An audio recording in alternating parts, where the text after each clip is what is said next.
tal? Bienvenidos de nuevo a este programa Ideas Geniales, donde descubrimos todo aquello que le ha cambiado el rostro a nuestro mundo. Como siempre, súper bien acompañada de Gerardo Laveaga.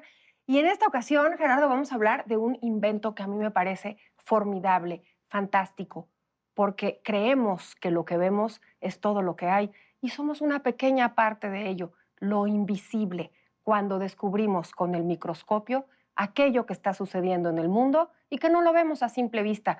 Es una idea brutal y es una idea genial, ¿no te parece? Y la gran idea que ha ido creciendo y creciendo y creciendo, porque Séneca habla en algún libro sobre los dispositivos de ampliación que eran las lupas. Veían concierto y aumentaban 2, 3 veces, pero se ha ido aumentando y aumentando y aumentando ver eso pequeño, eso que parece que no existe, a más y más y más veces. La creatividad humana en la que siempre estamos haciendo énfasis en este programa. Voy a los fenicios, perdóname, a los egipcios. También los fenicios seguramente lo utilizaron. Esos cristales, esas lupas de las que hablas, la creatividad de decir, ay, si pongo un cristal se ve diferente. Y el cristal de Murano lo utilizaron los egipcios incluso para utilizarlo no nada más como microscopio, sino como telescopio. No, bueno, La óptica, eran claro, lupas, claro. las lupas. Y vas avanzando en la humanidad y encuentras ya en Grecia, encuentras en Roma los lentes, quienes se dedicaban a pulir esos cristales, son los primeros especialistas en la óptica. Y me pareció una cosa interesantísima. En Roma, los lentes se les llamaban impertinentes y se quedó la manera de hablar porque es ver de otra forma. Entonces, aquella persona impertinente es la que está hablando de una forma diferente, pero así se le llamaba a los lentes en Roma.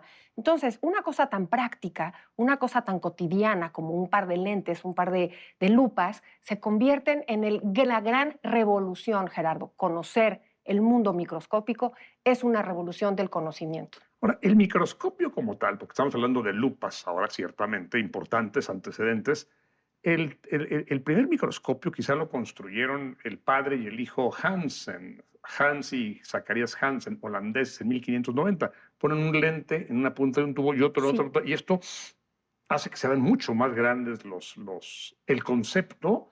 Cuando Galileo empieza a ver de lejos, el telescopio, ver Claro. lejos, Giovanni Faber dice, bueno, vamos a ver lo chiquito, micron scopein, el microscopio para el chiquito. Y él acuña, este señor de apellido Faber, el término microscopio. Pero los microscopios se pueden ver muy poquitas veces. El máximo microscopista de esa época es Robert Hooke, que tiene un aparato que aumenta una realidad 30 veces su tamaño. Esto que ves aquí lo ves 30 veces Revolucionario. con el aparato de Robert Hooke.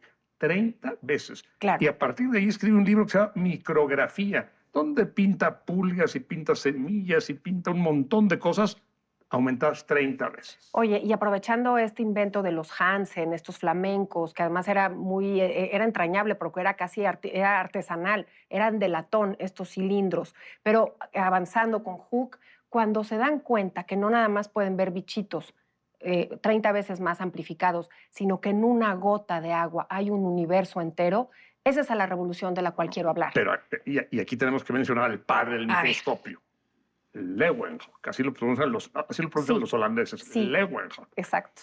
Este hombre lo que hace es, en una lámina, pone un lente circular. De un lado lo lima, de otro lado lo pule y pone una aguja de tal manera que aquí pone el objeto y puede verlo. Si antes los microscopios aumentaban 30 veces, Leeuwenhoek logra aumentarlo 270 veces. Es la revolución. Y es la revolución, y es exponencial. Y eso le permite darse cuenta al ser humano que está de espectador. ¿Por qué? Porque uno pensaría, el hombre pensaba que era el máximo protagonista. Y si tú te pones a ver en materia científica y en materia de biología, los microorganismos son la mayoría de este planeta, del universo. Entonces, lo único que estamos haciendo a partir de ese impronunciable hombre Leeuwenhoek es nada más estamos observando. ¿Por qué? Porque te das cuenta que ahí están unos microorganismos que cambian por completo el mundo.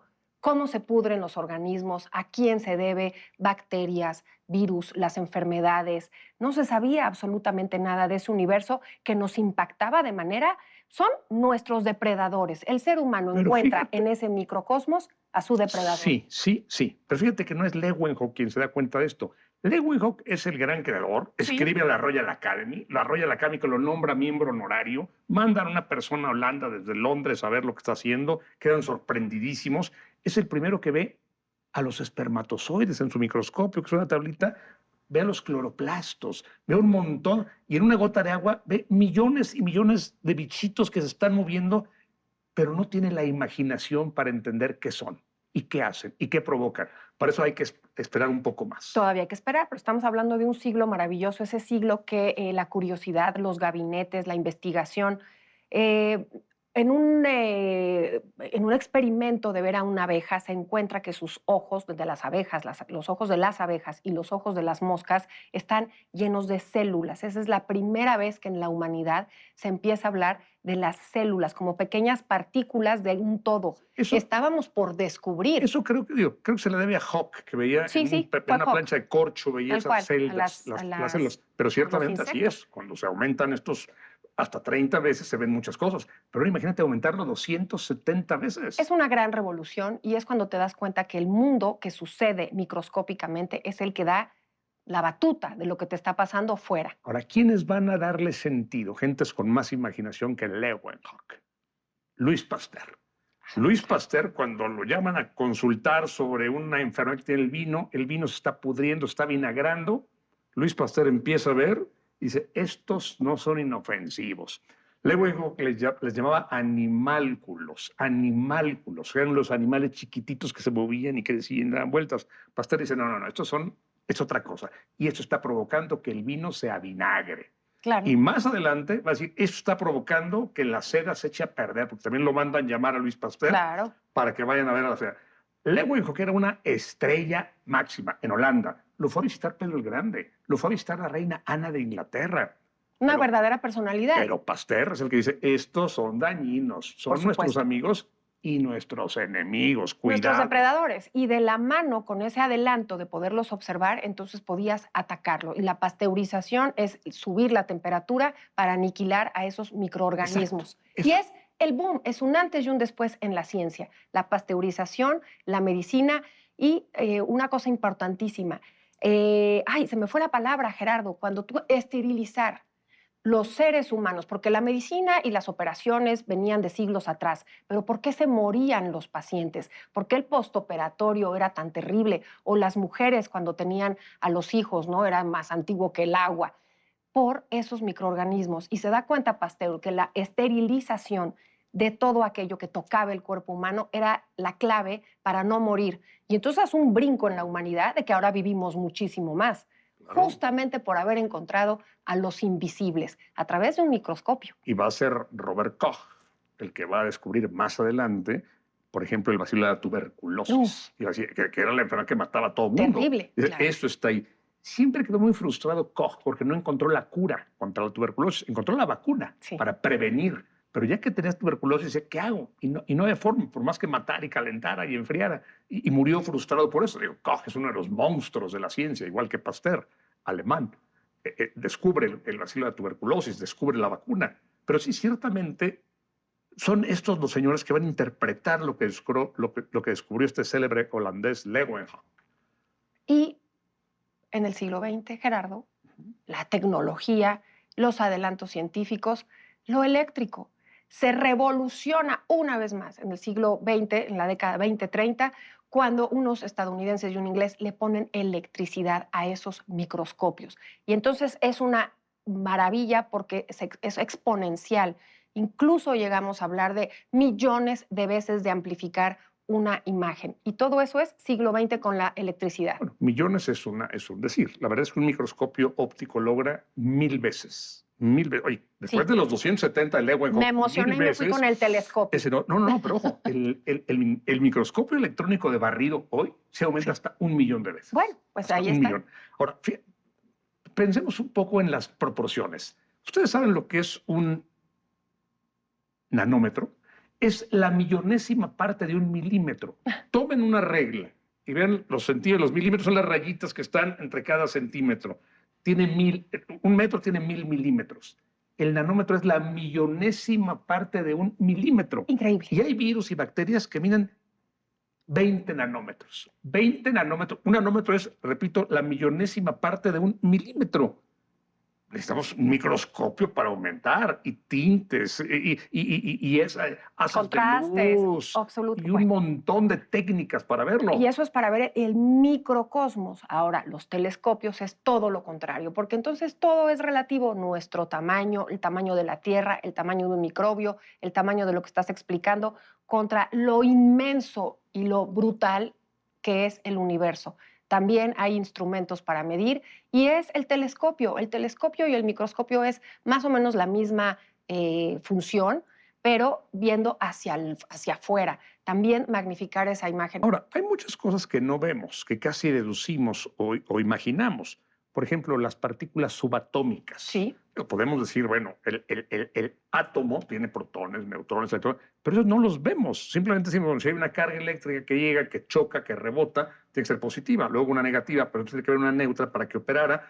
Y se hacen diseños. Esas hélices de Bohr y todo esto, nadie las ha visto en un microscopio, por más potente que sea. Simplemente es una expresión gráfica de ese mundo chiquitititito. De cómo somos, porque además ahí te va, sin el microscopio no se hubiera podido entender que estamos constituidos por una cadena que se llama ADN. El ADN humano ha sido la gran revolución en los últimos tiempos porque nos habla de qué estamos hechos literalmente, las enfermedades que podemos tener, biológicamente qué nos aqueja, qué heredamos, qué podemos heredar, y es brutal todo lo que puedes entender a partir del ADN y todo por instrumentos, esos instrumentos que Sí, que el el hombre microscopio es ha fundamental, inventado. pero también la cristalografía. Es decir, tendrías Sí, que partir los cristales, por supuesto. ciertos tintes. Las neuronas las descubre Ramón y Cajal poniendo tintes. Ramón y Cajal empezó siendo un tintero con su papá y se volvió uno de los grandes científicos del mundo. Descubre la actividad de las neuronas. Una tinta aquí, un tinte acá, azul, rojo, y eso proyecta ciertas cosas. O sea, no es nada más de que te asomas y ves. No, evidente, no, imagínate, pues, y además no es lo mismo un cristal que un lente.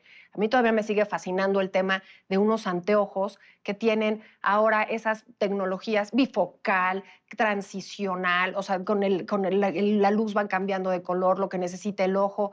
O sea, el ojo humano con un elemento, con una extensión creada por la mente humana, que es el lente. Oye, ¿qué tal que ahora están incluso operando, quitando el cristalino y poniendo lentes pulidos de manera perfecta para que tu cristalino, para que funcione y no tengas ni la miopía ni el astigmatismo? Son cosas que parece ciencia ficción. Tener una lupa integrada a tu cuerpo, como si fueras el hombre y la mujer biónica. ¿No te parece fascinante? Fascinante, y lo que no es tan fascinante es que el tiempo se nos acabó. Eso no es tan fascinante. Qué lástima, pero bueno, muchísimas gracias por habernos acompañado a hablar de ese invento que nos ayudó a ver lo invisible. Gracias, sin duda, al Centro Ricardo Benjamín Salinas Pliego y gracias a ustedes por vernos en una ocasión más aquí en Ideas Geniales. Hasta la próxima.